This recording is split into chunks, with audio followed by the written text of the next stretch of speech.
Maulana Abdul Qasim Mustafa Muhammad sallallahu alaihi wa alihi wasallam. Bapak Ibu yang saya berbahagia, kita bersyukur, kita bersua dalam keadaan sehat walafiat, dan sekali lagi kami mengucapkan terima kasih banyak atas perhatian, atensi, doa dari Bapak Ibu sekalian, karena keadaan kami sudah lebih baik daripada hari-hari sebelumnya. Jemaah sekalian, kita teruskan surat 37 kita, surat yang berbicara tentang saf, surat As-Saffat, dan malam ini kita masuk ayat 121 sampai 130. Jemaah sekalian, perlu juga kami sampaikan bahwa di penghujung acara kita nantinya kita akan ada cabutan bertuah dari sumbangsi dari sahabat-sahabat kita, ikhwan akhwat kita dari jemaah Singapura yang telah menyiapkan hadiah-hadiah yang kebetulan pada malam hari ini jatuh pada tanggal 15 Rajab. 15 Rajab adalah merupakan hari kelahiran Sayyidina Ali bin Abi Thalib yang lebih dikenal dengan Amirul Mukminin, yang sejak awal selalu bersama dengan Nabi dalam suka dan duka. Kita tahu bahwa Nabi Muhammad kita masihlah begitu lahir langsung ayahnya sudah tidak ada, dan dipelihara ibunya juga meninggal, dipelihara kakeknya meninggal, dipelihara oleh pamannya yaitu Abu Thalib yang merupakan ayahanda daripada Ali bin Abi Thalib. Sehingga antara Nabi Muhammad kita dengan Sayyidina Ali hampir tidak bisa dipisahkan. Sayangnya ini jarang dibicarakan di masyarakat kita. Maka nanti ketika putri Nabi Sayyidah Fatimah Zahra sudah sampai saatnya sudah menikah, juga dinikahkan dengan Sayyidina Ali bin Abi Thalib. Kebetulan Sayyidina Ali lahir pada tanggal 15 Rajab, yaitu lahirnya di Ka'bah. Satu-satunya sahabat Nabi yang lahir di Ka'bah. Diperkirakan 3 hari di Ka'bah baru keluar. Karena kebetulan pada saat itu yang menjadi kuncennya Ka'bah, yang menjadi penanggung jawab daripada Ka'bah Baitullah adalah ayahnya sendiri, yaitu Abu Thalib. Jemaah sekalian berbahagia, insyaallah di akhir acara kita nantinya kita ada undian berhadiah untuk cabutan bertuah, yang pada malam hari ini yang akan dapat hadiah lumayan banyak, ada sekitar 50-an orang. Oleh sebab itulah kita berharap Bapak Ibu sekalian akan ikut terus sampai nanti pada sesi terakhir acara kita. Nanti setelah kita ceramah, sebelum kita tanya jawab, kita persilakan kepada ibu bandar kita, ibu roda keberuntungan kita, yaitu Ibu Meli Sri Gumati, untuk memimpin acara cabutan bertuah kita. Jemaah sekalian, mari kita masuk ke surat As-Saffat dan kita persilakan kepada Ustadz kita, Ustadz Wahyudin B. Wahid, yang sudah bersama dengan kita untuk memandu kita membaca kitab suci Al-Quran, surat As-Saffat, surat yang ke-37. Malam ini kita masuk ayat 121 sampai 130 kalau tidak salah.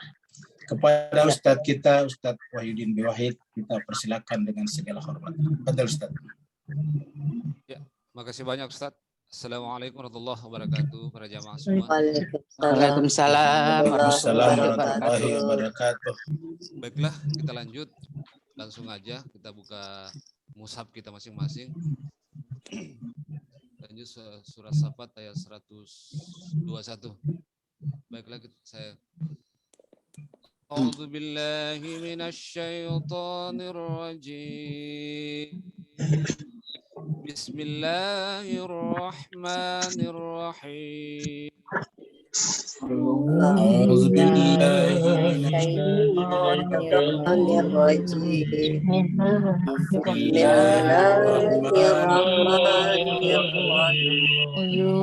minasyaitonir Inna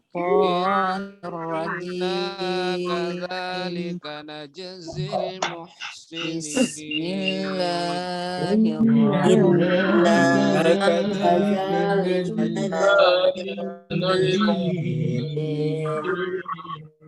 Innahuma min ibadina al-mu'minin. Innahuma min ibadina al-mu'minin. Wa inna Ilyasa laminal mursalin. Wa inna Ilyasa إذ قال لقومه ألا تتقون.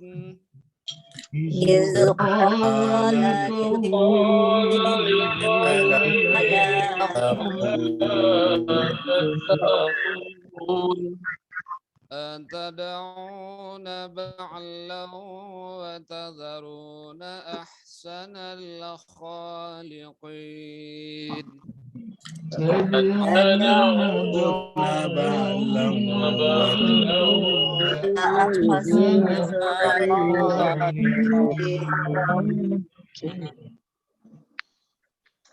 الله ربكم ورب آبائكم الأولين. Allah Rabbukum wa Rabb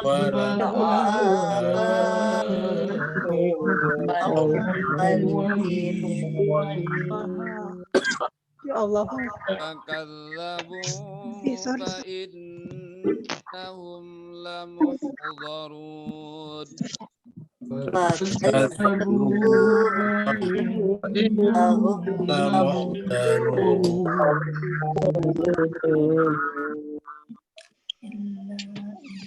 إلا عباد الله المخلصين.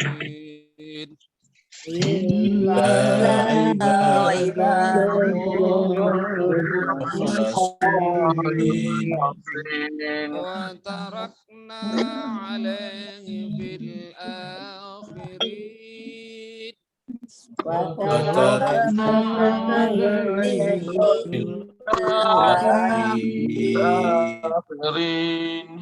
سلام على الياسين.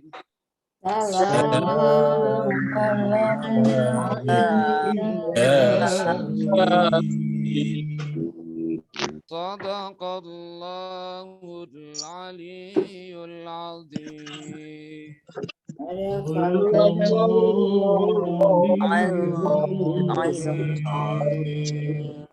اللهم صل وسلم وزد وبارك على رسول الله وآله الأطهار.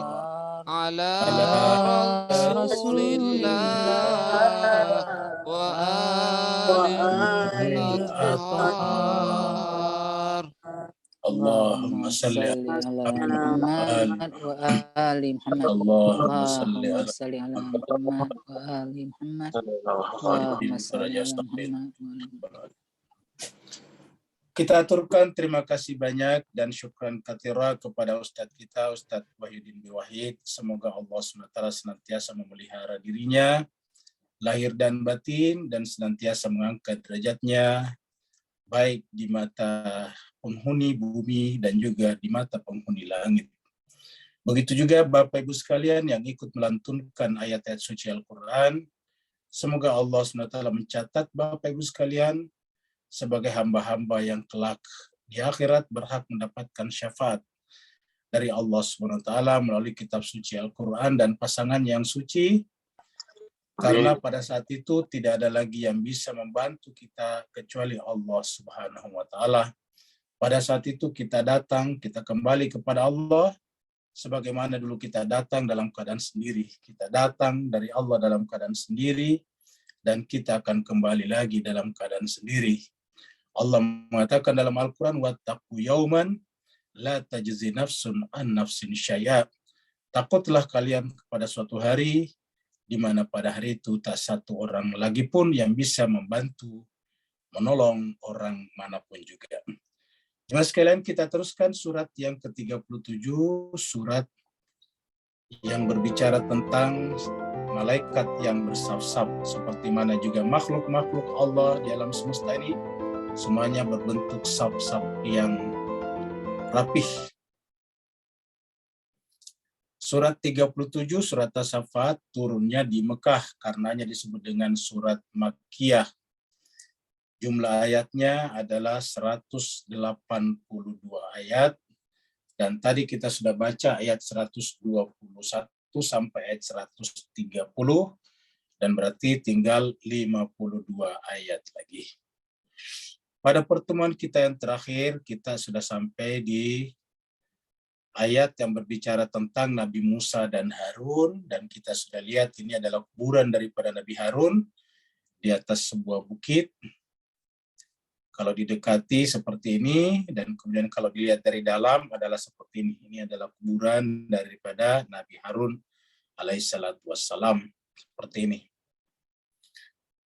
Di pembahasan terakhir kita 119-120, Allah SWT menjelaskan, a'udzubillahi minasyaitonirrajim, bismillahirrahmanirrahim, wa tarakna alaihima, dan kami tinggalkan alaihima atas keduanya, yaitu Musa dan Harun, fil akhirin, untuk selalu diceritakan buat orang-orang, masyarakat-masyarakat, komunitas-komunitas yang datang kemudian. Fil akhirin itu sampai akhir.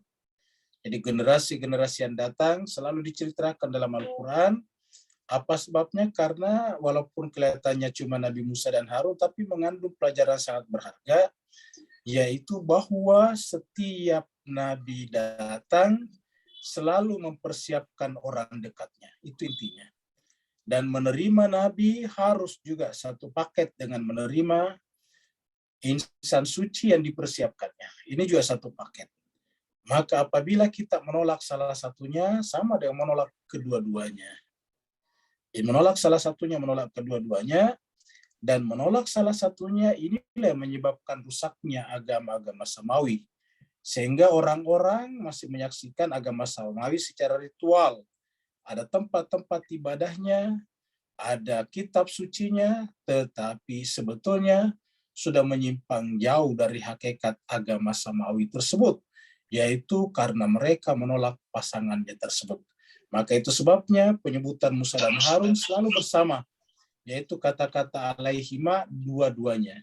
Wa tarakna, kami tinggalkan alaihima atas dua-duanya untuk generasi-generasi yang datang kemudian, supaya kita jelas siapa yang kita minta di dalam surat Al-Fatihah, yang kita baca berulang-ulang dengan kata-kata ihdinas siratal mustaqim, siratal ladzina an'amta alaihim.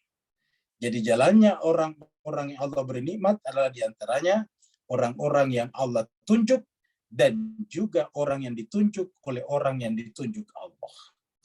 Makanya Allah mengatakan salamun ala Musa wa Harun. Jadi siapa yang tidak ikut bersama dengan Musa dan Harun sebagai satu paket, berarti salam Allah juga tidak berlaku baginya. Sebaliknya siapa yang menerima Musa dan Harun sebagai satu paket, berarti mereka nanti berhak mendapatkan salam dari Allah SWT. Dan siapa yang menerima salam dari Allah, berarti mendapatkan keselamatan, dan itu artinya surga. Tidak pernah kita mendengarkan di dalam Al-Quran ada ayat yang berbicara tentang salam atas penghuni neraka. Tidak ada. Salamun ala ahli jahim, salamun ahli nar, tidak ada kita temukan dalam Al-Quran. Yang selalu ada adalah salamun ala Musa wa Harun, salamun ala Nuhin, dan sebagainya. Apa sebabnya? Karena salam Allah atas mereka menunjukkan keselamatan. Dan keselamatan itu adalah merupakan kebahagiaan hakiki yang sifatnya abadi nanti di sana, yang semuanya kita cepat atau lambat, suka atau tidak suka, pasti kita akan ke sana. Dunia ini hanyalah sementara saja. Kita hidup di dunia ini sifatnya bersifat fenomena saja. Kita saksikan bahwa yang kita lihat setiap hari adalah matahari yang sama, rembulan yang sama, siang yang sama, malam yang sama, terus-menerus berputar-putar.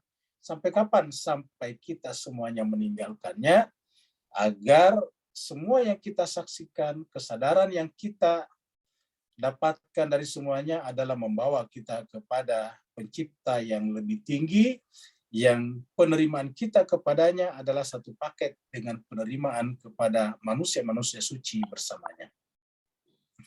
Sekarang kita masuk pada ayat baru, ayat 121. Berbicara tentang al-muhsinin. Ini terjemahan al-muhsin yang bagus dalam bahasa Inggris. Jadi al-muhsin dalam bahasa Inggris artikan the one who does things perfectly. Jadi orang yang melakukan sesuatu secara sempurna. Jadi kita artikan bahwa muhsin ini adalah perbuatan sempurna. Jadi perbuatan sempurna adalah perbuatan ihsan. Orangnya disebut dengan muhsin. Dan Allah berkali-kali meminta kita untuk bersama dengan orang-orang muhsin seperti ini. Di beberapa ayat Allah mengatakan innallaha yuhibbul muhsinin. Allah sangat mencintai orang-orang yang muhsin. Kata-kata muhsin kalau dihilangkan mimnya adalah dari kata ha, sin, dan nun, yaitu Hasan. Ha, sin, dan nun. Dari situ kata-katanya, dan kebetulan Nabi, anak-anak apa cucu-cucunya diberi nama dengan terkait dengan ayat dengan nama ini. Cucu pertama Nabi namanya Hasan, cucu kedua namanya Husain, sama dari sini juga. Cucu yang ketiga yang keguguran namanya Muhsin. Jadi semuanya dari asal kata yang sama, dan kalau Allah memberikan nama itu pasti bukan dari hawa nafsunya, sebagaimana diabadikan dalam Al-Quran, wa ma yantiqu anil hawa in huwa illa wahyun yuha. Allah berfirman, inna kadzalika, sesungguhnya kami, kadzalika terhadap yang demikian itu, yaitu tadi kita saksikan Musa dan Harun yang berjuang bersama-sama dari awal sampai akhir, sampai akan dibunuh oleh Fir'aun, dikejar-kejar, menyeberang lautan, terus dikhianati oleh umatnya. Sudah mempersiapkan Harun, tetapi mereka memilih Samiri. Inna kadzalika, sungguhnya kami dengan demikian, najzi akan berikan imbalan. Jadi Allah hanya memberikan balasan. Jadi Allah menjelaskan bahwa kami hanya akan berikan balasan kepada siapa? Al-muhsinin, kepada al-muhsinin. Jadi syarat untuk diberikan balasan adalah al-muhsinin. Kita lihat tadinya al-muhsinin kalau terjemahnya tadi adalah melakukan amalan, melakukan perbuatan secara sempurna. Sehingga muhsin ini lebih kita sebut sebagai manusia sempurna. Kenapa? Karena setiap perbuatan mereka adalah perbuatan yang sempurna. Kita sudah sampaikan bahwa sebetulnya tidak ada kejahatan, karena kejahatan tidak punya hakikat, tidak punya zat, tidak punya sumber. Segala perbuatan, segala sesuatu, semua realitas bersumber dari Allah, dan Allah itu adalah maha baik, maka semua yang datang dari Allah adalah baik, Allah adalah maha sempurna, semua yang datang dari Allah adalah sempurna. Maka bagaimana kalau ada kejahatan? Kejahatan itu adalah perbuatan yang tidak sempurna. Jadi perbuatan-perbuatan yang tidak sempurna, yang cacat, yang kurang, maka disebutlah dengan perbuatan buruk. Perbuatan mengambil barang tetapi tidak menyampaikan kepada pemiliknya, namanya mencuri. Jadi disebut mencuri, kenapa? Karena mengambil barang tidak menyampaikan kepada pemiliknya. Coba menyampaikan kepada pemiliknya, maka bukan mencuri namanya, tetapi meminta. Bukan curian namanya, tetapi hadiah atau pemberian. Jadi semua perbuatan yang kita katakan buruk sebetulnya adalah perbuatan yang kurang. Itulah sebabnya jemaah sekalian berbahagia, kalau perbuatan itu dianggap sudah sempurna, maka kemudian tidak ada unsur kejahatan di dalamnya. Kita diizinkan oleh Allah SWT menangkap ikan di lautan, Maka ketika kita masukkan umpan di dalam, kita masukkan kail di dalam umpan, lalu kemudian kita menyerahkan kepada ikan dengan membaca basmalah, minta izin kepada Allah, maka ketika ikan itu tertipu karena menganggap itu makanan, ternyata di dalamnya ada kail, maka itu bukanlah kejahatan namanya. Apa sebabnya? Karena itu adalah bagian daripada perbuatan yang sempurna. Inna kadzalika najzil muhsinin. Begitulah kami hanya akan berikan imbalan kepada orang-orang yang muhsin. Ini adalah ilustrasi daripada Nabi Musa dan Harun. Innahuma, sesungguhnya keduanya, yaitu Musa dan Harun, min ibadina, di antara hamba-hamba kami, al-mu'minin. Kita sudah bahas sebelumnya, nabi-nabi sebelum Nabi Musa dan Harun, seperti misalnya Nabi Ishak, Nabi Yakub. Jadi jemaah sekalian sebagian mereka adalah nabi-nabi yang disebut dengan mukmin. Jadi kalau kita ingin diterima keberimanannya, kita harus seperti mereka. Innahuma, keduanya yaitu Musa dan Harun. Ini adalah satu paket. Sebetulnya yang pertama Allah pilih adalah Musa, lalu kemudian Musa mempersiapkan Harun, lalu kemudian persiapan Musa atas Harun mendapatkan pembenaran, justifikasi dari Allah SWT, maka pada hakikatnya Harun pun adalah merupakan Nabi Allah SWT. Aslinya kitab Taurat hanya diturunkan kepada Nabi Musa, tetapi karena Nabi Harun juga dipersiapkan oleh Nabi Musa untuk mengajarkan Taurat itu, maka dikatakan kami turunkan Taurat itu kepada keduanya. Dan di sini juga dikatakan lagi innahuma, selalu bersama dengan keduanya. Innahuma min ibadinal mu'minin. Sungguhnya keduanya yaitu Musa dan Harun adalah min ibadina, di antara hamba-hamba kami. Jadi kalau kita ingin belajar bagaimana menjadi abad, belajarlah kepada Musa dan Harun. Bagaimana Harun tak pernah berpisah dengan Musa, dan bagaimana Harun tak pernah mengkhianati perintah-perintah Musa, dan bagaimana Harun selalu menjalankan tugas-tugas yang diembankan Musa kepadanya. Yang terjadi kemudian adalah justru Harun dikhianati, bahkan diancam akan dibunuh oleh orang-orang yang mendeviasi ajaran Musa belakangan, yaitu Samiri. Maka jemaah sekalian berbahagia, bukanlah Samiri sebagai contoh orang beriman, tetapi Musa dan Harun. Innahuma min ibadinal mu'minin. Sungguhnya keduanya yaitu Musa dan Harun adalah di antara hamba-hamba kami yang mukmin. Jadi kalau ingin menstandarisasi keberimanannya, maka belajarlah dari keduanya. Ingat jemaah sekalian berbahagia, dalam dunia kemodernan kita, segala sesuatunya itu selalu ada standarnya. Ada kalau perbuatan namanya SOP, standard operation, ada juga yang namanya ISO, jadi standar-standar, semuanya ada standar-standarnya. Di tingkat nasional juga ada namanya ISN, standar nasional, semuanya ada. Dan setelah memenuhi standar nasional itu atau standar dunia itu, baru kemudian boleh digunakan. Apa sebabnya jemaah sekalian berbahagia? Karena kalau yang berkaitan dengan perbuatan manusia modern saja perlu standarisasi untuk diakui kebenarannya, bagaimana pula dengan keberimanan kepada Allah Subhanahu wa taala. Dokter-dokter juga kalau mau mereka praktek harus mendapatkan pembenaran daripada organisasi yang bernama IDI, Ikatan Dokter Indonesia. Kalau tidak mendapatkan pembenaran dari Ikatan Dokter Indonesia, maka dianggap tidak boleh berpraktek. Nah, begitulah semuanya harus ada standar-standarnya. Distandarisasi supaya apa? Supaya ada keterjaminan masyarakat mendapatkan kualifikasi yang terbaik. Dan sekaligus menjamin keselamatan masyarakat secara keseluruhan. Kalau keselamatan duniawi saja butuh dijamin, bagaimana dengan akhirat? Pesawat tidak bisa terbang kalau tidak mendapatkan sertifikat dari asosiasi pesawat, asosiasi penerbangan. Tidak bisa mendapatkan sertifikat layak terbang, tidak bisa terbang kalau tidak mendapatkan sertifikat layak terbang namanya. Apa sebabnya? Karena menyangkut masalah keselamatan umat manusia. Padahal jemaah sekalian, kalau pesawat jatuh, maksimal risikonya meninggal dunia. Meninggal dunia belum tentu masuk neraka. Lalu bagaimana dengan kalau akhirat yang risikonya adalah neraka? Sayang seribu sayang Bapak Ibu sekalian, segala sesuatu dalam kehidupan kita ini distandarisasi, di-SOP-kan, di-ISO-kan, dan sebagainya.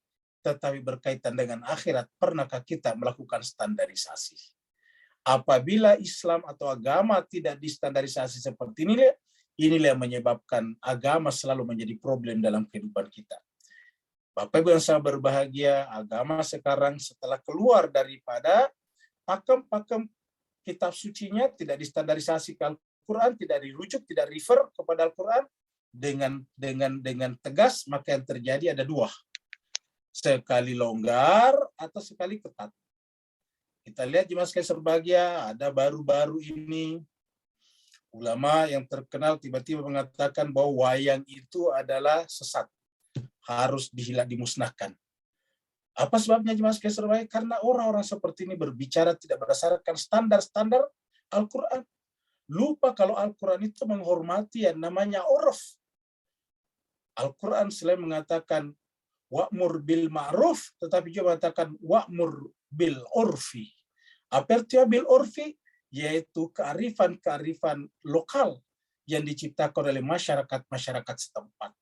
Karena namanya kultur, yang namanya budaya, itu adalah caranya masyarakat untuk survive.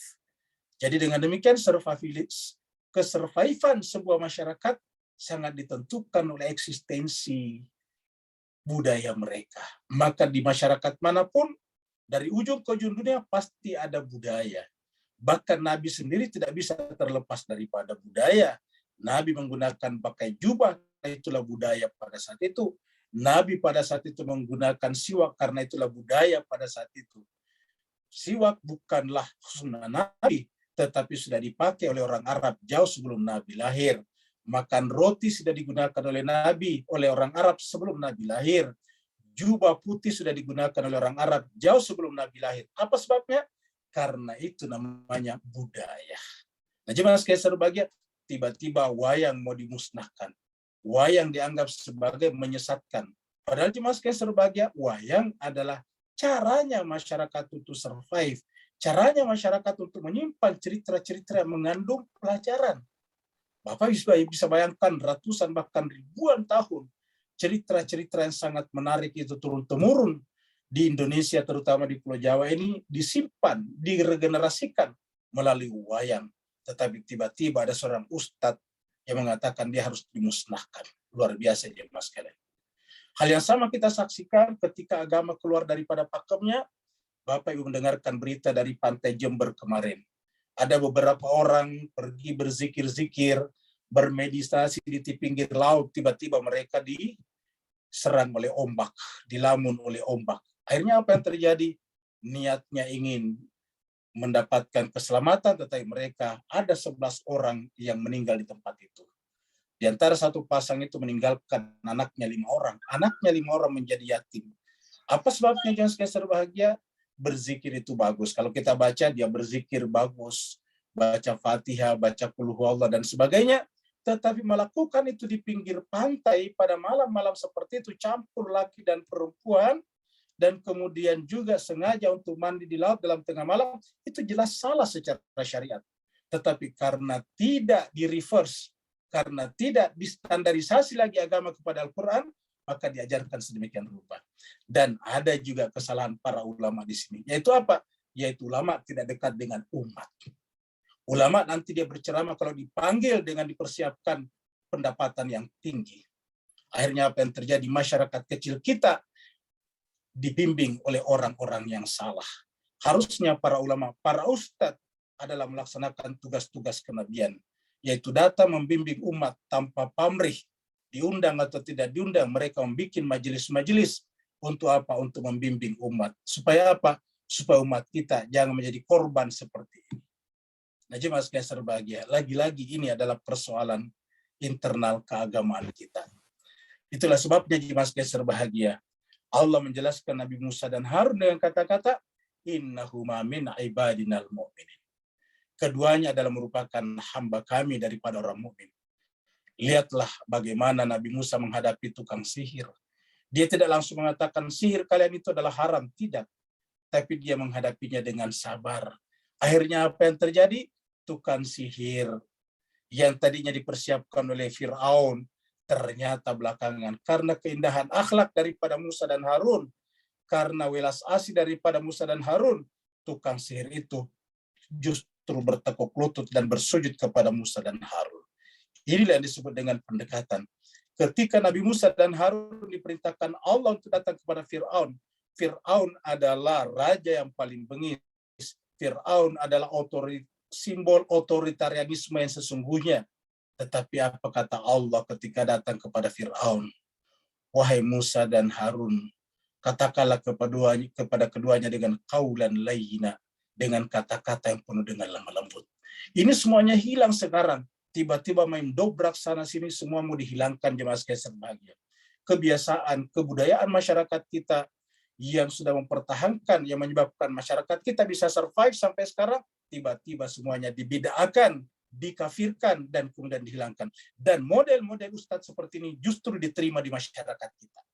Yang kembali kepada Al-Quran dengan sesungguhnya, justru disesat-sesatkan oleh masyarakat kita. Jemaah sekalian berbahagia, itu adalah Musa dan Harun. Setelah itu kemudian Allah berbicara tentang Nabi Ilyas. Wa inna Ilyasa laminal mursalin. Jemaah sekalian berbahagia, jadi Ilyas ini, Nabi Ilyas adalah pelanjut daripada ajaran Nabi Musa. Jadi Nabi Ilyas ini diperkirakan hidup pada zaman kejayaan peradaban Funisia, yaitu setelah berlalu masanya Nabi Musa dan Harun. Setelah berlalu masalahnya Nabi Musa dan Harun, kira-kira Musa dan Harun itu 1000-an tahun lebih, 1500 tahun sebelum Masehi, ini diperkirakan 1000 tahun sebelum Masehi. Kita tahu bahwa di atas Nabi Musa dan Harun adalah Nabi Yusuf. Ketika Bani Israel, anak-anak Nabi Yakub dibawa semuanya masuk ke Mesir, lalu kemudian di Mesir mereka kemudian bertumbuh menjadi banyak ribuan, lalu kemudian ditindas, datanglah Musa dan Harun melepaskan mereka, eksoduslah mereka dari Mesir. Setelah Nabi Musa dan Harun pergi, setelahnya kemudian muncul Nabi berikutnya dari kalangan Bani Israel, yaitu Nabi Ilyas. Sebagaimana Musa mempersiapkan Harun, nanti Nabi Ilyas juga mempersiapkan Ilyasa. Jadi nanti selain daripada Nabi Ilyas, ada Nabi Ilyasa. Dua-duanya nantinya muncul di masa kejayaan kerajaan Funisia, yaitu masih di sekitar wilayah Timur Tengah, yang diperkirakan pusatnya pada saat itu sekitar Lebanon modern sekarang ini. Jadi dia mencakup Lebanon, Syria, kemudian masuk Palestina, dan seterusnya, itu memanjang di sekitar di tepi-tepi Mediterranean itu. Ini adalah Nabi Ilyas. Allah mengatakan, Inna Ilyasa laminal mursalin. Sungguhnya Nabi Ilyas juga adalah termasuk di antara rasul-rasul Allah. Dia termasuk di antara 25 nabi dan rasul, dan diperkirakan tadi adalah merupakan nabi penerus daripada Nabi Musa dan Harun. Setelah Nabi Musa dan Harun tiada, terlunta-luntalah Bani Israel, karena mereka awalnya menentang daripada Nabi Harun, padahal Nabi Musa sudah mempersiapkan Nabi Harun. Mereka kemudian memilih Samiri. Akhirnya apa yang terjadi? Bani Israel menjadi bangsa pariah, bangsa yang sangat tertindas di mana-mana, dikejar-kejar, dikalahkan, mereka berantakan. Akhirnya kemudian di tengah-tengah mereka dibangkitkan Nabi, yaitu Nabi Ilyas. Nabi Ilyas ini juga mengajarkan Taurat kepada mereka. Karena Nabi Ilyas tidak mendapatkan kitab suci baru, dia meneruskan kitab Taurat yang telah diterima oleh Nabi Musa dan Harun sebelumnya. Jadi wa inna Ilyasa laminal mursalin. Sungguhnya Nabi Ilyas ini adalah di antara rasul-rasul Allah.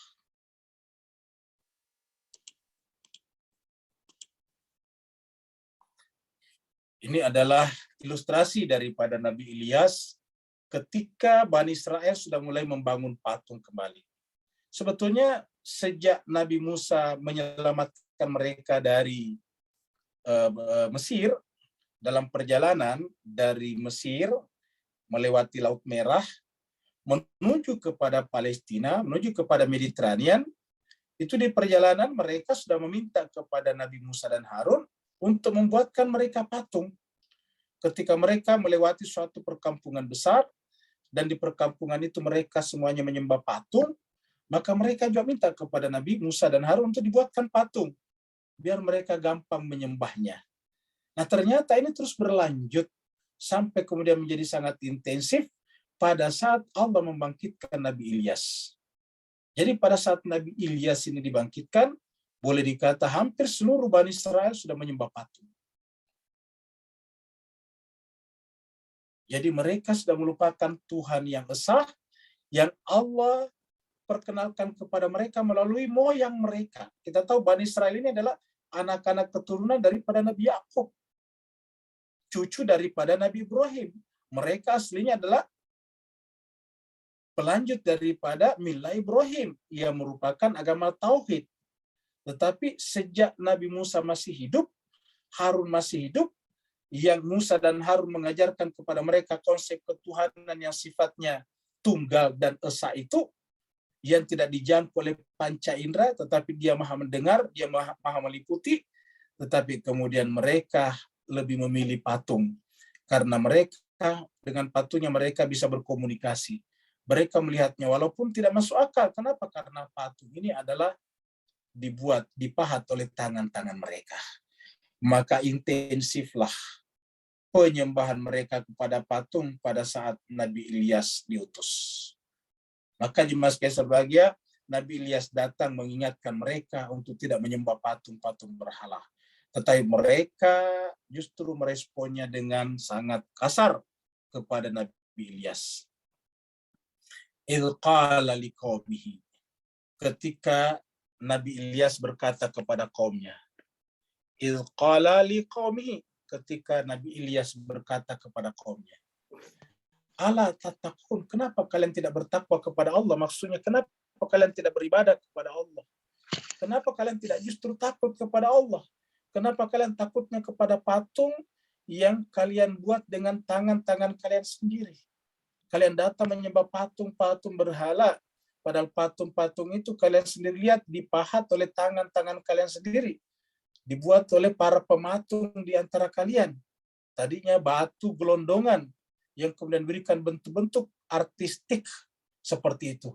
Lalu kenapa kalian menyembahnya? Nabi Ilyas mengatakan liqaumi kepada kaumnya, ala tattaqun.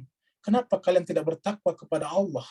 Kenapa kalian tidak takut justru kepada Allah SWT? Tuhan yang menciptakan kita semuanya. Tuhan yang menciptakan orang-orang tua kita. Tuhan yang sudah ada jauh sebelum patung ini tercipta. Ala tattaqun. Kenapa kalian tidak bertakwa?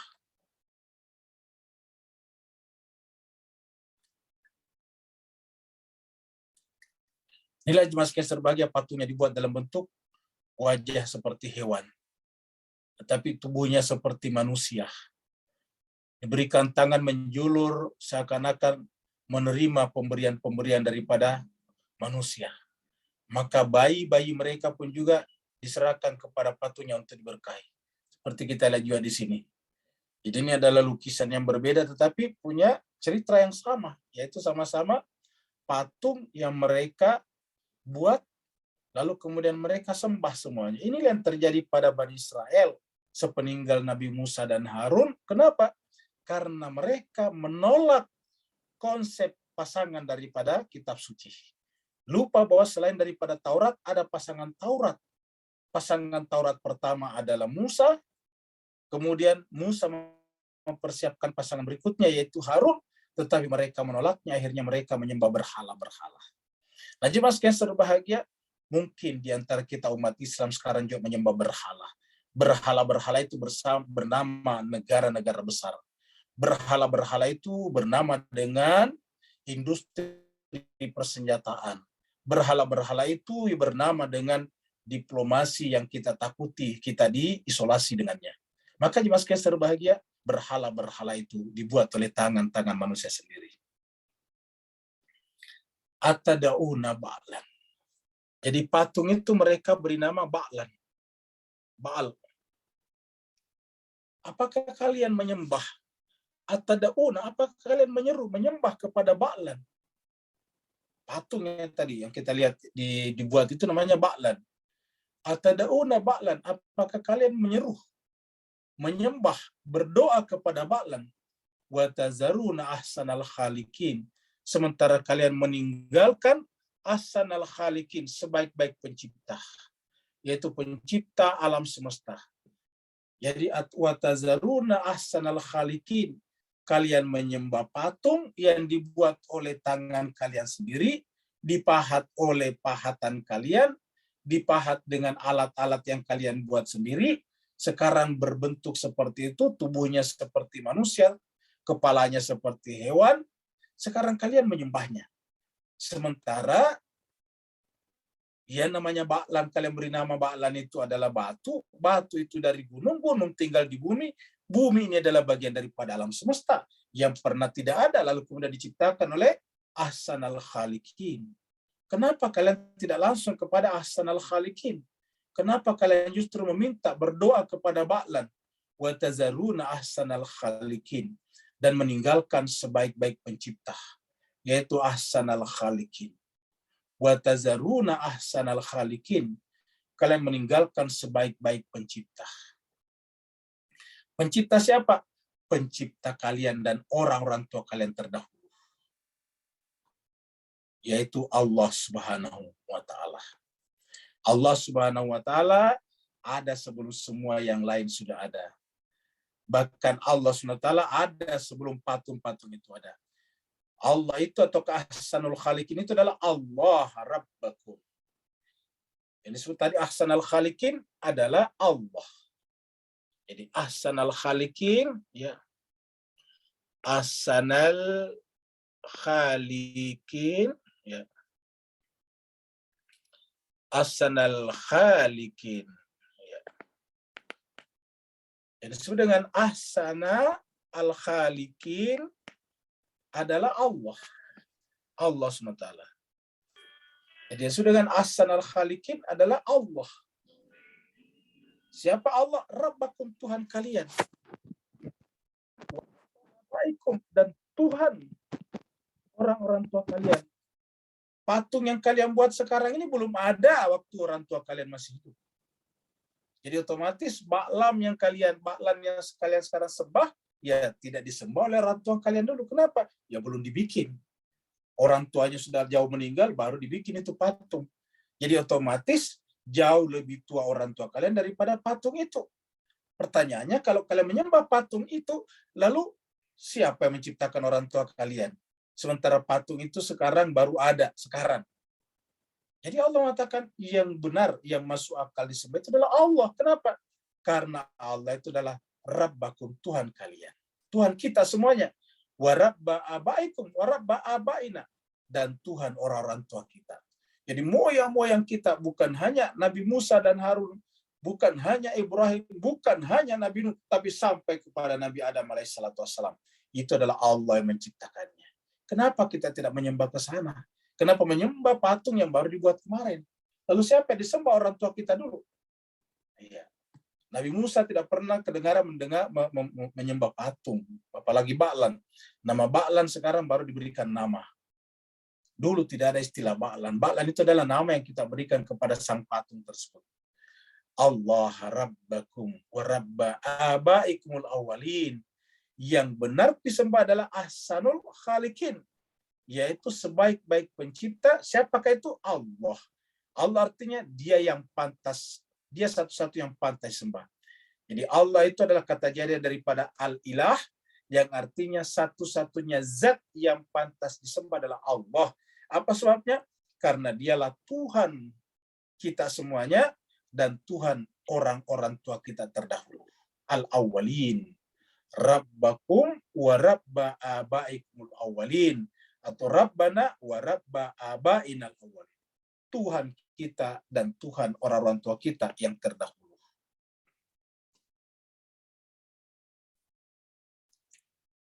Ini adalah Punisia.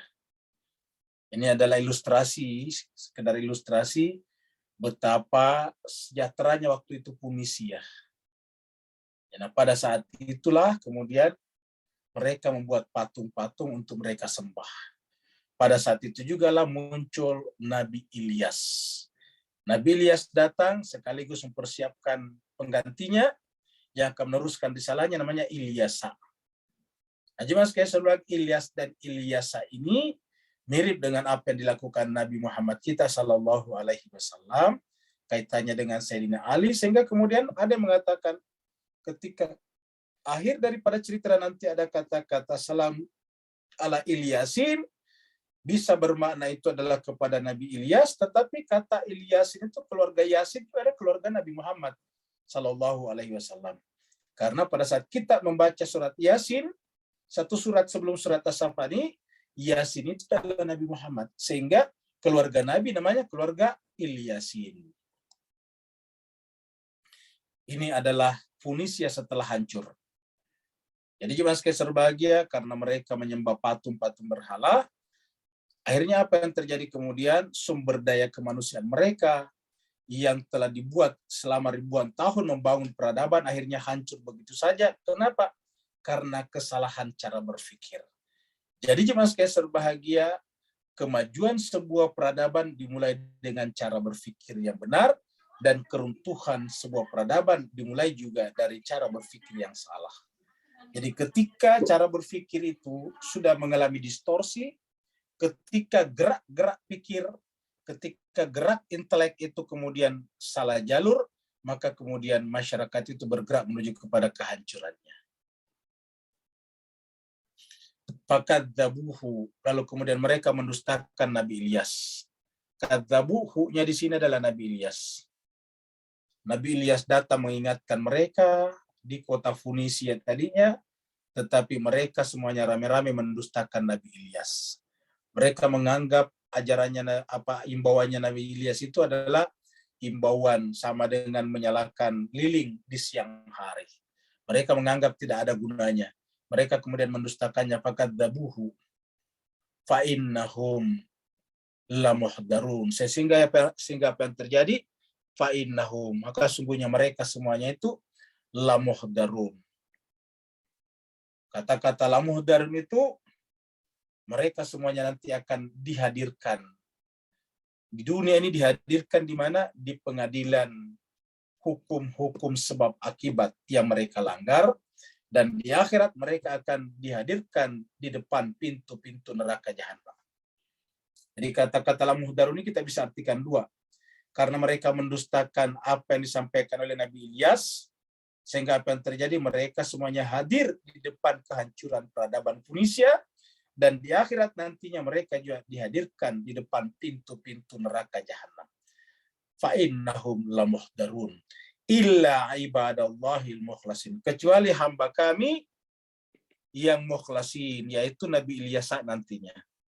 Jadi cerita berikutnya adalah cerita tentang Nabi Ilyas, walaupun tidak banyak. Apa sebabnya? Karena dikatakan illa ibadallahil mukhlasin. Jadi yang tidak masuk dalam kategori lamuhdarun di sini, yang dihancurkan di dunia dan dihadirkan nanti di akhirat di neraka, adalah hamba-hamba Allah yang disebut dengan mukhlasin. Jadi kita sudah bahas beberapa kali pertemuan tentang mukhlasin. Mukhlasin ini juga adalah diakui iblis, tidak akan sanggup untuk digoda. Apa sebabnya? Mukhlasin ini adalah orang yang sudah kehilangan pamrih pada jiwanya. Satu-satunya harapannya jiwanya adalah Allah Subhanahu wa taala. Dia melakukan apa saja semuanya dengan ikhlas. Jadi dia disebut dengan manusia sempurna. Mereka tidak punya harapan. Kalau di dalam rumusan ilmu irfan dikatakan tidak pernah meminta dan mengharap lagi selain kepada Allah. Karena tidak pernah meminta dan mengharap hatinya, jiwanya kepada selain Allah, maka tidak ada apapun yang bisa mengecewakan jiwanya. Kenapa? Karena di dalam relung jiwanya yang paling dalam, di dalam menjalankan tugas-tugas kenabian dan keagamaannya, tidak pernah meminta dalam hatinya, tidak pernah berharap dalam hatinya kepada siapapun juga. Jadi agama datang, Bapak Ibu sekalian, di antara tugasnya adalah membersihkan jiwa-jiwa manusia dari meminta dan berharap kepada Allah. Jadi kalau agama datang justru mengajarkan orang untuk menjadi peminta-minta, ini sudah jelas salah. Apa sebabnya? Justru secara irfani, secara teologi, secara ilmu kalam, justru agama datang untuk mengajarkan manusia tidak punya permintaan dalam jiwanya, tidak punya harapan dalam hatinya kecuali kepada Allah Subhanahu wa taala. Dan itulah yang disebut dengan tauhid, dan pada kondisi seperti itulah baru Allah akan mempersaksikan dirinya pada jiwa orang itu, namanya musyahadah. Selama itu belum terjadi, maka semua permintaan dan harapan dalam jiwa itu adalah menjadi hijab. Dan ini sebetulnya adalah core, inti daripada Al-Fatihah kita. Pada saat kita membaca Al-Fatihah, kita selalu membaca satu penggal kata yang sangat singkat, yaitu iyyaka na'budu wa iyyaka nasta'in. Kata-kata iyyaka na'budu wa iyyaka nasta'in, kalau dirumuskan dengan bahasa Arab, bahasa awam, ya Allah, saya tidak pernah meminta dan mengharap lagi selain kepada Engkau. Iyyaka na'budu, saya hanya akan menjadi abdmu, hambamu, dan bukan lagi hamba sesama manusia. Bukan lagi hamba apalagi benda-benda. Apalagi bukan lagi hamba lembaran-lembaran kertas yang bernama uang. Ya Allah, iyyaka na'budu, hanya kepadamu aku menghamba. Wa iyyaka nasta'in, dan hanya kepadamu aku meminta pertolongan. Itulah sebabnya lagi-lagi Bapak sekalian, agama datang bukan mengajarkan manusia untuk menjadi manusia peminta, dan peminta. Justru agama datang untuk mengajarkan manusia untuk apa? Untuk manusia yang berserah secara total kafah kepada Allah. Wala tamutunna illa wa antum muslimun. Apabila agama datang mengajari umat menjadi peminta dan sebagainya, maka yakin dan percaya. Begitu suatu saat mendapatkan ancaman yang mengancam jiwa mereka, mereka bisa sangat kabur. Betapa banyak nabi-nabi dan orang suci dalam sepanjang sejarahnya ditinggalkan begitu saja oleh orang yang mengaku tadinya pengikutnya. Kenapa? Karena terancam kepentingan material mereka. Para pendukung Al-Husain di Kufah, tiba-tiba mereka semuanya menarik dukungannya ketika mereka semuanya diancam kepentingan duniawinya. Umar bin Sa'ad bin Abi Waqqas yang tahu kenal yang namanya Al-Husain. Dan dia juga adalah anak daripada seorang sahabat terbaik Nabi, yaitu Sa'ad bin Abi Waqqas. Tapi ketika mulai diancam tidak mendapatkan kedudukan diraih, tiba-tiba muncul dalam jiwanya untuk menumpahkan darah cucu Nabi yang sangat dicintainya. Inilah bahayanya memasukkan kebesaran dunia di dalam jiwa kita. Itulah sebabnya setiap kita membaca Fatihah harus dipertegas. Iyyaka na'budu wa iyyaka nasta'in. Dan di sini dikatakan illa ibadallahil mukhlasin. Kecuali hamba-hamba Allah yang mukhlas. Berkali-kali disebutkan ini. Inilah yang selalu kita jadikan cita-cita. Walaupun mungkin kita tidak bisa mencapai derajat ini, tapi ini harus menjadi orientasi kita. Ini harus menjadi fokus kita agar perjalanan rohani kita, safar intelektual kita, dan safar spiritual kita jelas arahnya. Jadi kita belajar agama bukan hanya sekedar rame-ramean, bukan hanya ritual-ritualan, tetapi kita belajar agama dalam rangka belajar menyempurnakan jiwa kita. Apa namanya menyempurnakan jiwa? Yaitu mengarahkan, menggerakkan, mensafarkan, mentravelingkan jiwa kita menuju kepada Dia yang maha sempurna dengan meninggalkan semua tujuan-tujuan selain daripada yang maha sempurna, karena setiap tujuan selain daripada yang maha sempurna pada dasarnya hanya akan melahirkan hijab-hijab di dalam jiwa kita. Illa ibadallahil mukhlasin. Baru kemudian nanti Allah mengatakan salamun ala Ilyasin. Wa tarakna alaihi fil akhirin. Wa tarakna, dan kami tinggalkan. Sama tadi cerita terakhir daripada Nabi Musa dan Harun. Begini juga. Wa tarakna alaihi, dan kami tinggalkan atasnya. Kalau tadi alaihi ma, kenapa? Karena Musa dan Harun. Sekarang baru dibicarakan Ilyas. Wa tarakna alaihi, dan kami tinggalkan alaihi atasnya Nabi Ilyas fil akhirin, untuk orang-orang yang datang belakangan, untuk generasi-generasi yang datang belakangan. Bagaimana agama dan Al-Quran mengajarkan kita untuk menjadi manusia sempurna, manusia yang mukhlasin. Wa tarakna alaihi fil akhirin. Baru terakhir salamun ala Ilyasin. Jadi jemaah sekalian berbahagia, kalau dikatakan ini adalah salamun ala Ilyas, jelas ini beda tulisannya. Kecuali kalau kita berani mengatakan Al-Quran salah. Ya. Karena jemaah sekalian, kalau kita Nabi Ilyas tadi, itu hanya sampai di sini saja. Ya.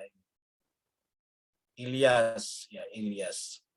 Tidak ada di belakang sini, tidak ada ya dan nunnya. Ya. Jadi salamun ala Ilyasin.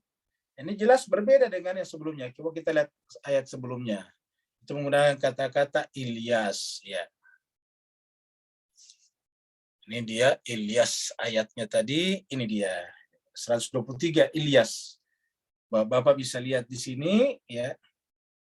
Kata Ilyas di sini, ya, ini adalah tulisannya Ilyas ini.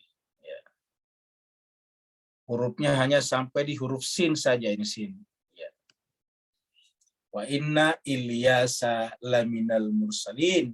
Sungguhnya Ilyas itu adalah termasuk di antara rasul-rasul, tetapi anehnya di akhir justru kemudian Allah berfirman, salamun ala Ilyasin, ini dia. Tiba-tiba menggunakan kata-kata Ilyasin.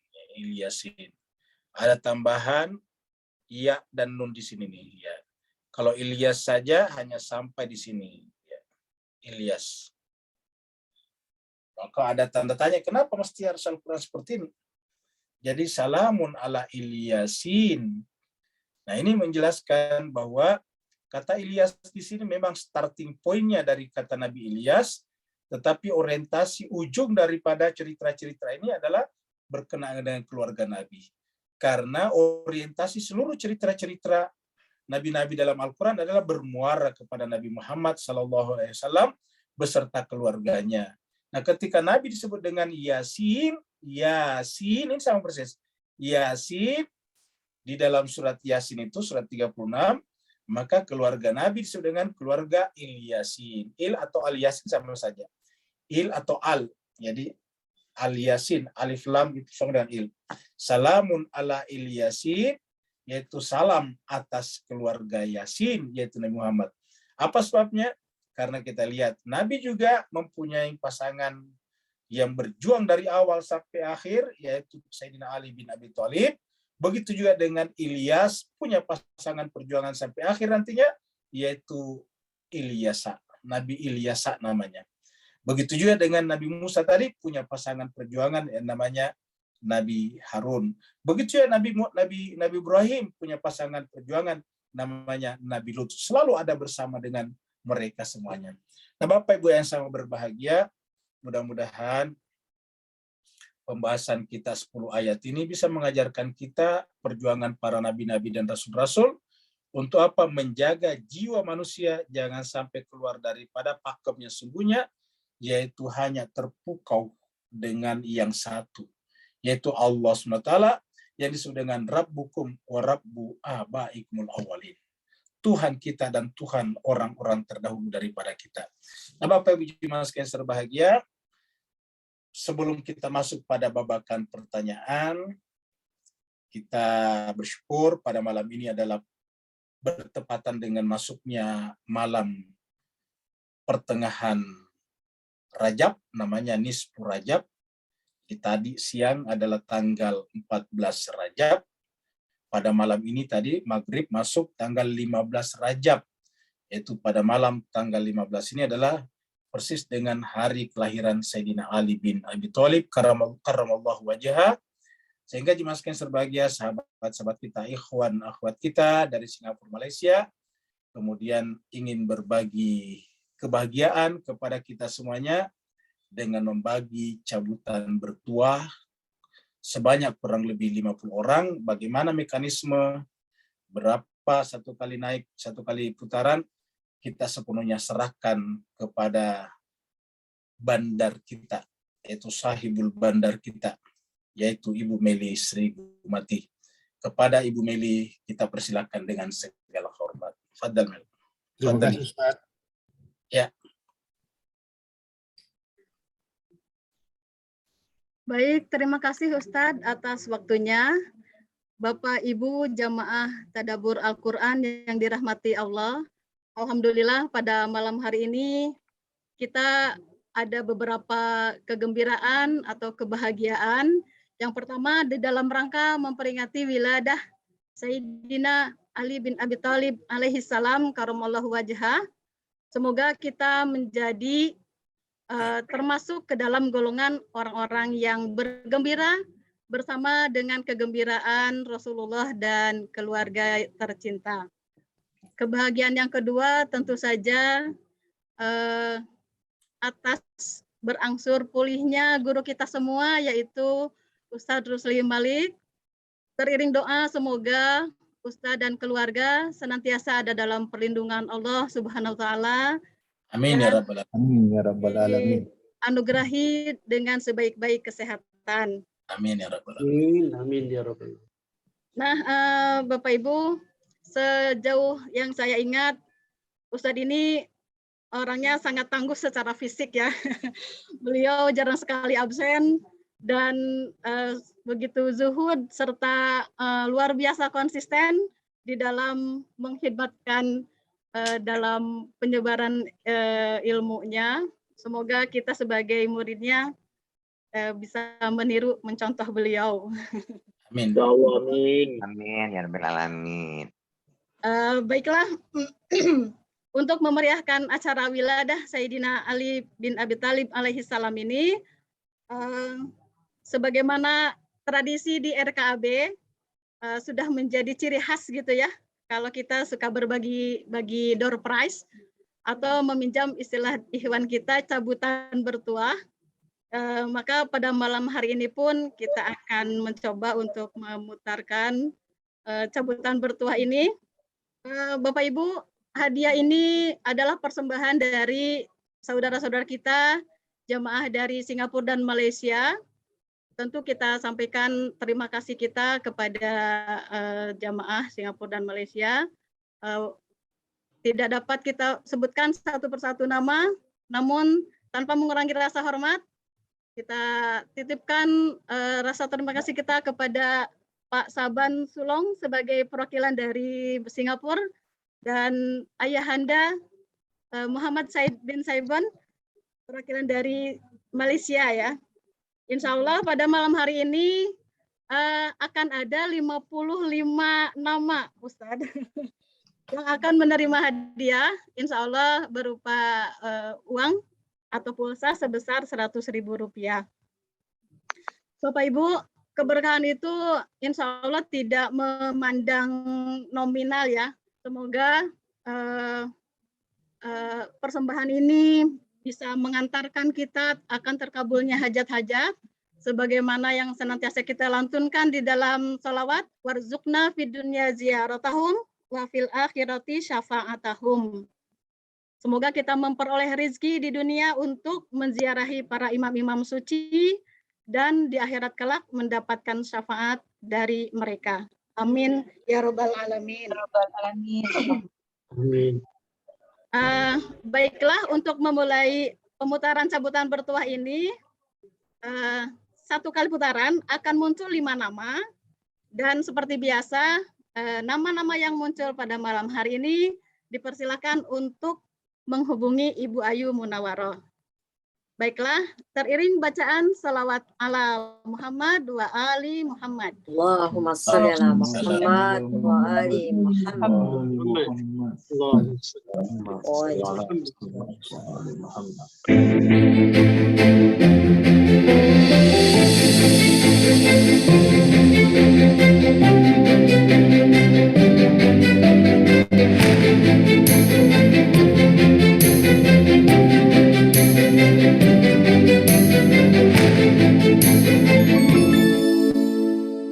Ada 5 nama. Yang pertama adalah Bapak Rum dari Tebet, Ibu Rosta, Ibu Mbak Salwa, Pak Saniman, dan Mbak Sefri. Untuk 5 orang yang pertama. Terima kasih, alhamdulillah.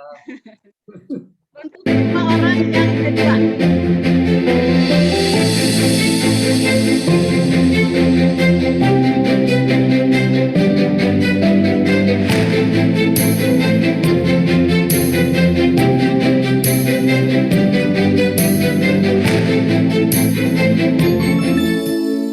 Ada Ibu Aminah Justisia, Mbak Eni Juliani, Ibu Andrianti Asgani, Ibu Anita Halim, dan Pak Aswandi.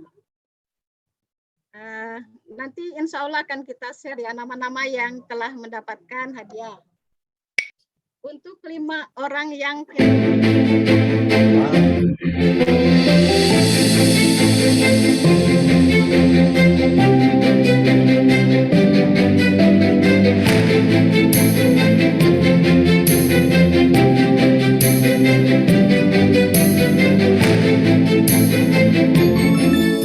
ada Ibu Yuanita, Ibu Yulia, Ibu Yuyung, Zahra Prabandono, dan Ibu Minanti Karyani. Terima kasih ya. Hei, mantap Zahra. Selamat Zahra ya. Zahra rajin ya. Zahra. Iya. Untuk yang keempat ya.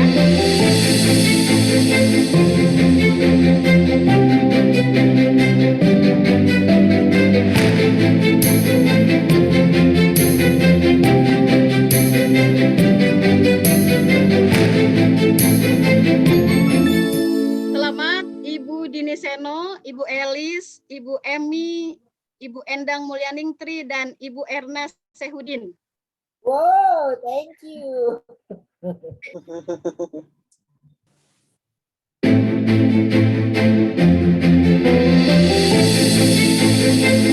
Sekarang 5 orang yang kelima.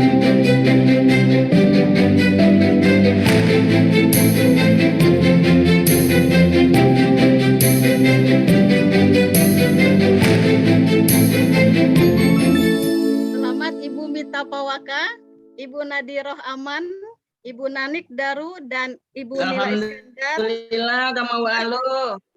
serta Ibu Nurbaya Aziz. Selamat. Yang keenam,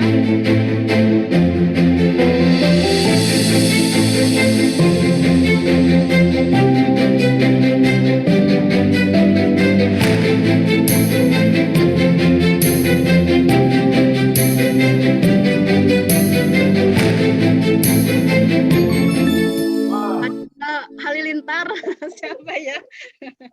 Ibu Ida Firdaus, Ibu Dr. Indira, Ibu Ira Roste, dan Wow. Pak Jeffrey Zain. Terima kasih. Terima kasih. Terima kasih, alhamdulillah. Tapi saya nggak tahu nih. Sampai apa ya?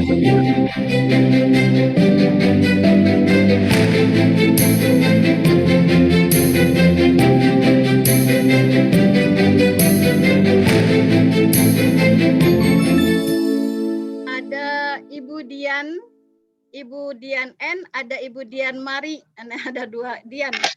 Ada Ibu Dina Sehudin, Ibu Dinar P, dan Mbak Dinda Susanti.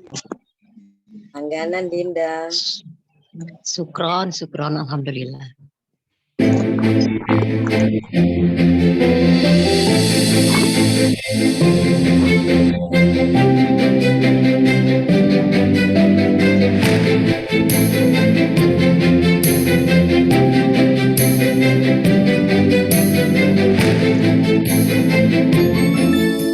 Selamat Mama Eri dapat hadiah, Ma. Ibu Bapak Firdaus Sagal, Ibu Ria Fatmi, Ibu Gince Resgini, dan Mas Hairul Said.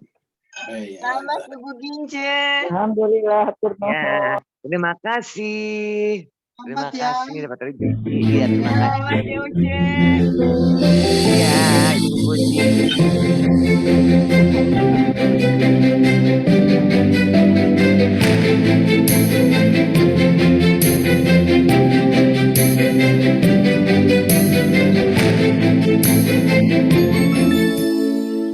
Selamat Ibu Jua, Ibu Khairiyah Muhammad, Ibu Kiti Irwan Rashid, Ibu Lia Nabil, dan Terima kasih, alhamdulillah. Alhamdulillah. Jamaah Malaysia di Singapura dapat uang 100.000.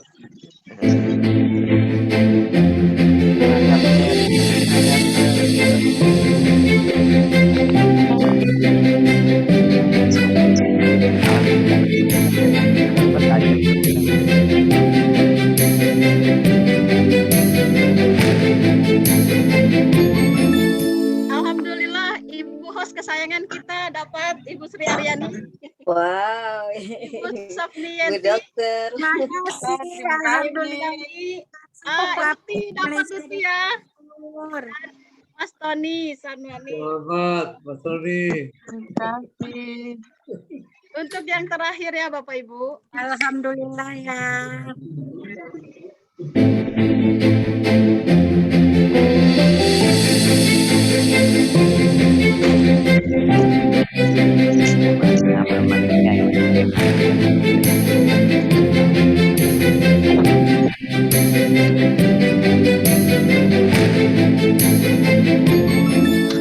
Selamat, ini untuk yang terakhir, Bapak Gamal Jafir, Ibu Hesti, Ibu Ina Kris, Bapak Nasruddin, dan Ibu Elia Tartawati.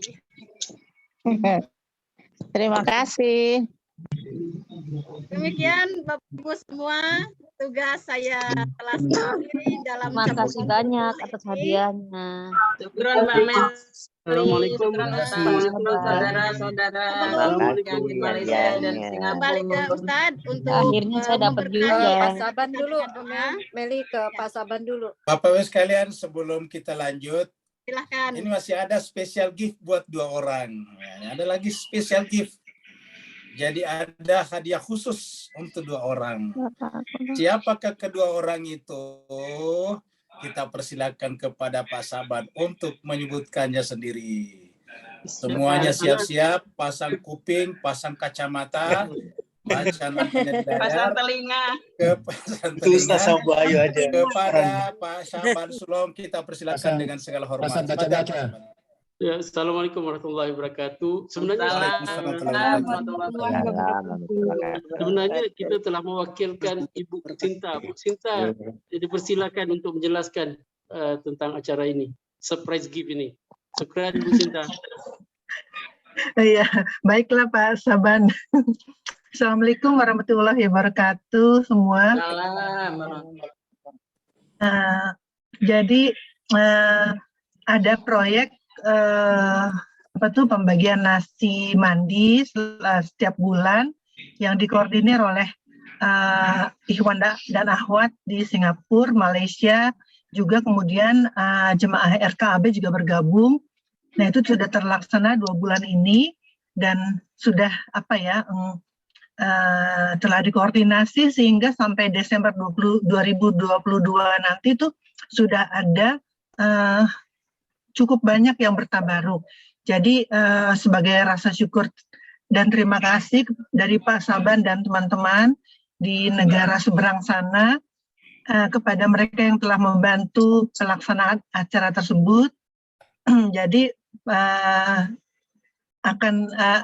sebagai tanda terima kasih akan diberikan 2 hadiah kepada, disebutkan kan nih Pak jumlahnya? Sebutkan dong. Kepada 2 orang yang sangat membantu terlaksananya acara ini, akan diberikan masing-masing uang senilai 2 juta rupiah. Yang pertama kepada yang telah membuatkan poster, mau sabar merubah-rubah, sigap, yaitu Daeng Hairul Said, dan satu lagi kepada Mbak Harni yang selalu setiap saat siap mengurus di lokasi dan tanpa pamrih. Jadi yang dapat Mas Hairul dan Mbak Suharni. Allahumma sholli Alhamdulillah. Nanti akan disampaikan oleh Ibu Ayu ya. Masing-masing. Saya kembalikan kepada Pak Saban. Terima kasih. Yang mana? Ya, kembali pada Ustaz aja lah. Syukran. Baik, terima kasih banyak Pak Saban, terima kasih banyak Sinta, juga selamat kepada Hairul dan Bu Harni. Semoga Hairul dan Bu Harni lebih banyak tersenyum lagi ke depan ya. Amin ya rabbal alamin. Jemaah sekalian berbahagia, itulah tadi acara-acara kita dalam rangka wiladah Sayyidina Ali bin Abi Thalib karramallahu wajhah. Jemaah sekalian berbahagia yang telah disebutkan tadi namanya satu persatu, jangan lupa mendaftarkan kembali nomor rekeningnya ataukah nomor pulsanya kepada Ibu Ayu Munawarah. Jemaah sekalian berbahagia, sebelum kita lanjut, kita sekali lagi mengucapkan terima kasih, syukran katsira, syukran jazila kepada ikhwan akhwat kita dari Singapura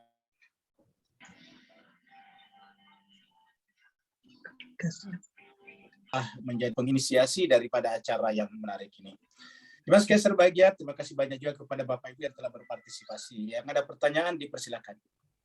Terima kasih Ustaz. Terima kasih buat Bapak yang di Singapura, Malaysia. Pak Hirul, silakan Pak Hirul. Pak Hirul, apa tanya Ustaz? Ya, syukran. Ya. Alhamdulillah, terima kasih banyak. Sudah dapat the prize juga malam ini. Alhamdulillah. Waalaikumsalam. Barokah.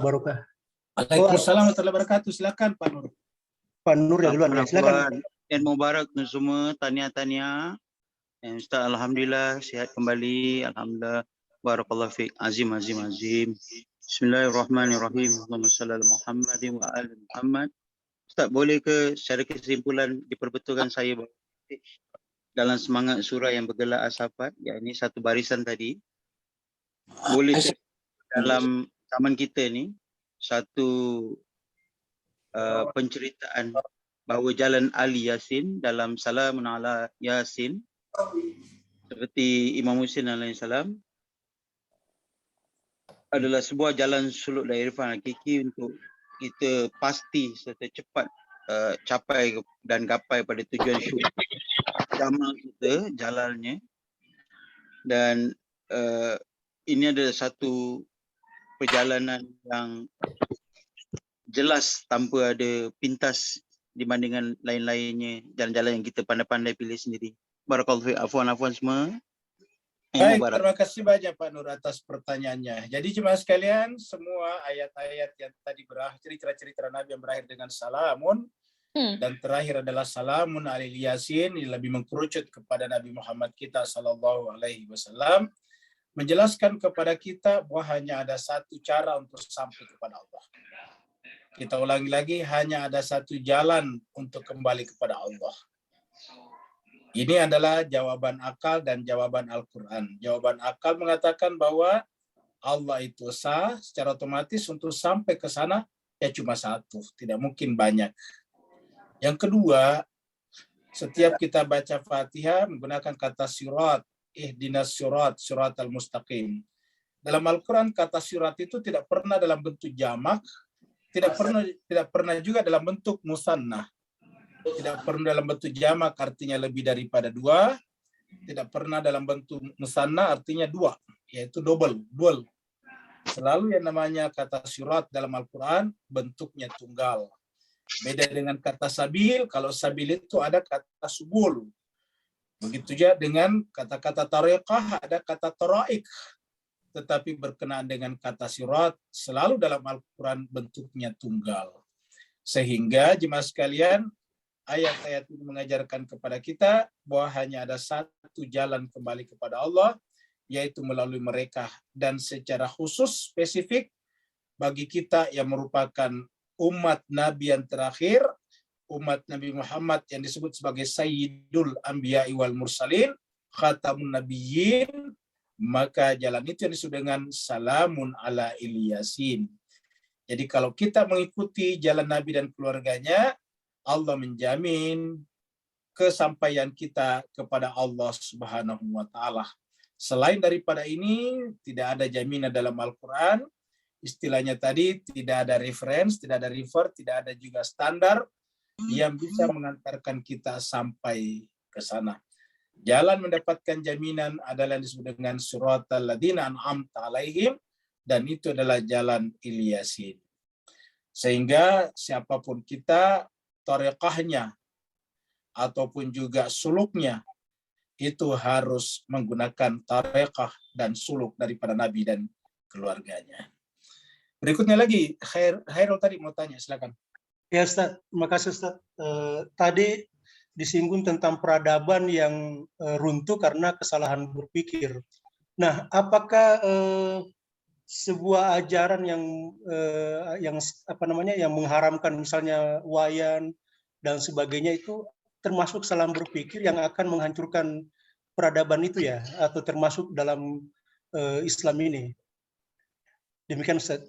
Baik, terima kasih banyak. Setiap cara berpikir yang tidak menghargai kekayaan kreativitas manusia itu pasti akan berakhir juga dengan kehancuran. Apa sebabnya? Karena manusia ini ditandai dengan kreativitasnya. Perbedaan manusia dengan hewan-hewan adalah creativity. Dan creativity itu adalah merupakan hasil daripada akal budinya. Jadi yang namanya kebudayaan, yang namanya culture atau kultur, itu adalah merupakan bagian daripada hasil operasi daripada akal budi manusia. Sehingga semakin tua sebuah komunitas, semakin tua sebuah masyarakat akan semakin kaya kebudayaannya. Karena kebudayaan itu adalah merupakan hasil operasi akal budi. Nah, apabila kemudian ada agama atau keajaran agama dalam tanda petik yang datang justru menghancurkan budaya-budaya seperti itu sama saja dengan menghancurkan kemanusiaan itu sendiri. Karena setiap manusia itu seperti ikan di lautan. Ikan di laut tidak akan pernah bisa hidup kalau tidak ada air. Ingat, ikan di lautan tidak akan pernah bisa hidup kalau tidak ada air. Air itu adalah habitat. Bagaimana dengan manusia? Habitatnya manusia adalah kultur, culture-nya. Sehingga tidak ada manusia manapun yang tidak menciptakan budaya. Dimanapun. Bahkan sampai di masyarakat paling pedalaman. Seperti misalnya Baduy Dalam. Mereka menciptakan budayanya sendiri. Mereka menciptakan culture-nya sendiri. Karena dengan culture itu mereka survive. Dengan culture itu mereka bisa mempertahankan hidupnya di dalam menghadapi berbagai macam perubahan-perubahan yang bisa meruntuhkan eksistensi komunitas mereka.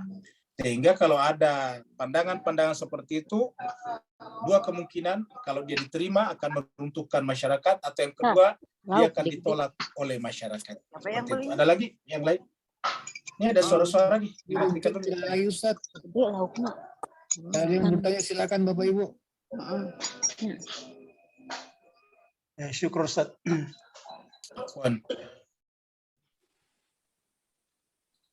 Ada lagi? Tidak ada lagi Ustaz. Ya, kalau tidak ada lagi, cuma sekali mari kita tutup majelis kita karena kita masih harus istirahat lebih cepat. Kita doakan sahabat kita, suami daripada jemaah kita dari Singapura, yaitu Bapak Faruk bin Ahmad, suami daripada jemaah tetap kita, yaitu Ibu Kamaria dari Singapura, termasuk peserta tetap kita dalam majelis tadabbur dan tadarus kita ini. Mari kita tutup semua rangkaian acara kita dengan berdoa, dan kita doakan secara khusus Bapak Faruk bin Ahmad, suami daripada Ibu Kamaria. Bismillahirrahmanirrahim. Alhamdulillahirrabbilalamin. Hamdan syakirin, hamdan na'imin, hamdan yuafi ni'amahu wa yukafi mazidah. Ya Rabbana lakal hamdu kama yanbaghi li jalali wajhikal karim wa azimi sultanik. Allahumma salli ala Muhammadin wa ala ali Muhammad. Allahumma rabbana zalamna anfusana wa illam taghfir lana wa tarhamna lanakunanna minal khasirin. Amin. Allahumma ya Allah ya Tuhan kami banyak menzalimi diri kami ya Allah. Amin. Kami banyak melanggar jalan untuk kembali kepadamu ya Allah. Kami banyak melanggar ajaran agama yang kau berikan kepada kami ya Allah. Melanggar hukum-hukum yang bersifat tabi'i, ikhtiari dan tasyri' yang kau berikan kepada kami.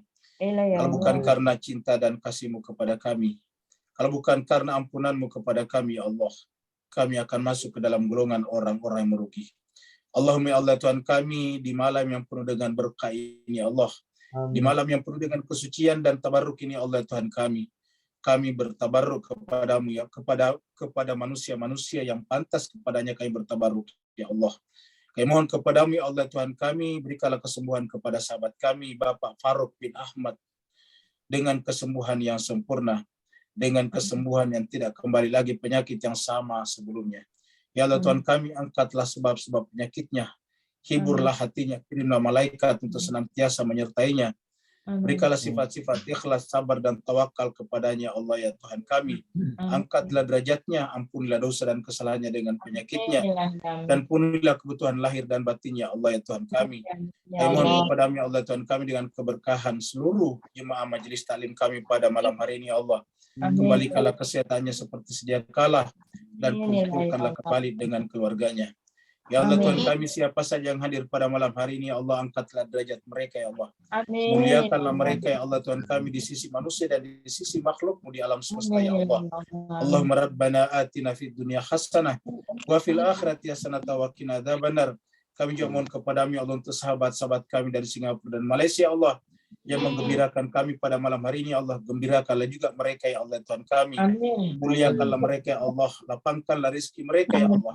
Allahumma rabbana atina fid dunya hasanah wa fil akhirati hasanah wa qina adzabannar. Sallallahu ala sayyidina Muhammad. Subhana rabbika rabbil izzati amma yasifun wa salamun alal mursalin walhamdulillahi rabbil alamin. Wassalamualaikum warahmatullahi taala wabarakatuh. Waalaikumsalam warahmatullahi wabarakatuh.